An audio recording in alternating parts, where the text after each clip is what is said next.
Ashamaa harka fuune daawwattootaa fi dhaggeeffattoota Gadaa Miidiyaa Neetwoork oduu keenya guyyaa har'aa qabannee dhiyaannee jirra. Hangafoota oduutiin eegalla.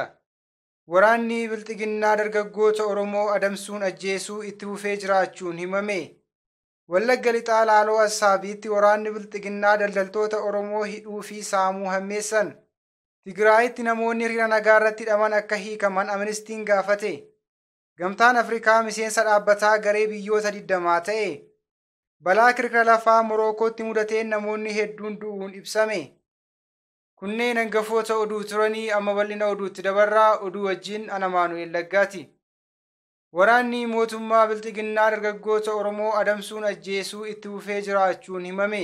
Biyya heeraa fi seerri iddoo dhabee afaan qawweetiin bulaa jirtu Itoophiyaa keessatti dargaggoonni Oromoo bahanii galuu yaaddoo itti ta'uun ibsame.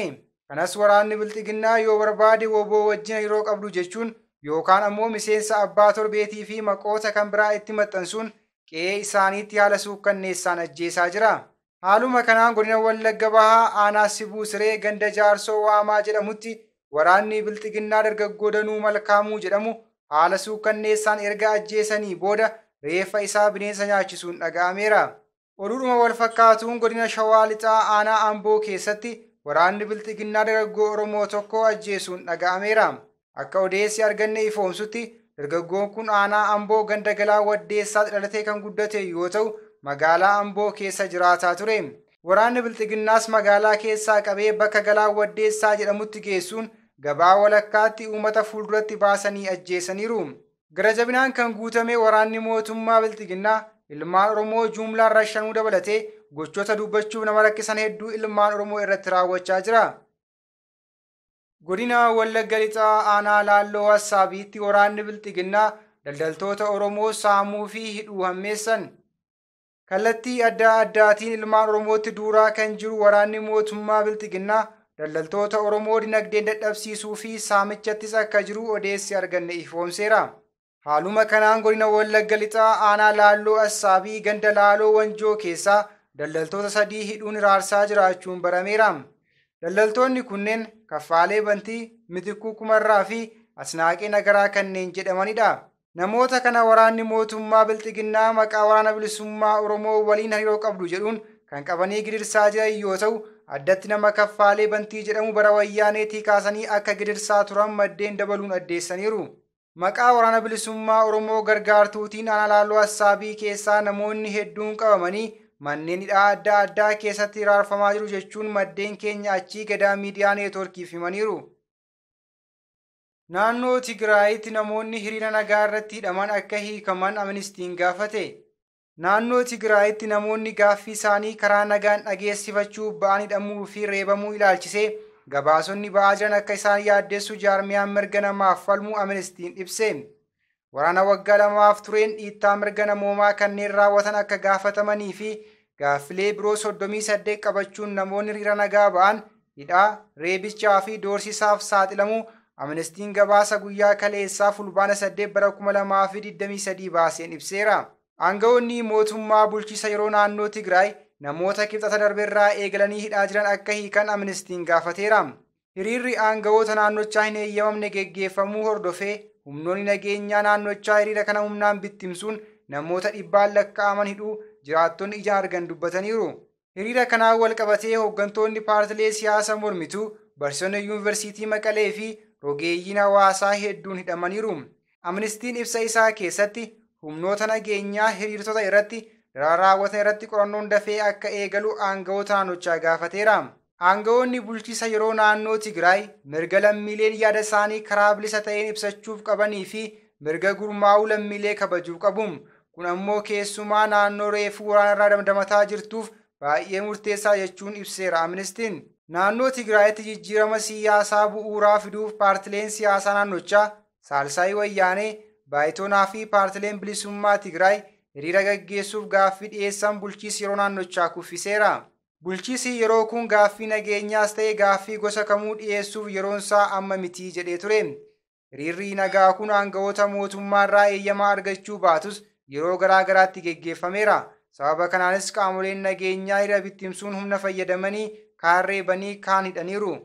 Hiriira nagaa paartilee siyaasaa mormitootaan guyyoota 3 waamamee wal qabatee magaalaan naannoo Tigraay Maqalee keessatti sochiin daldalaa gufateera.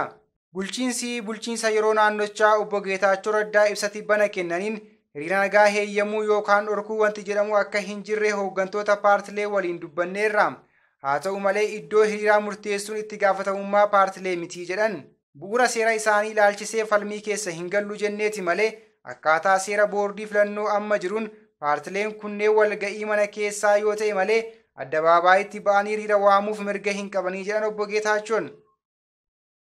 Gamtaan Afrikaa miseensa dhaabbataa garee biyyoota 20 ta'e.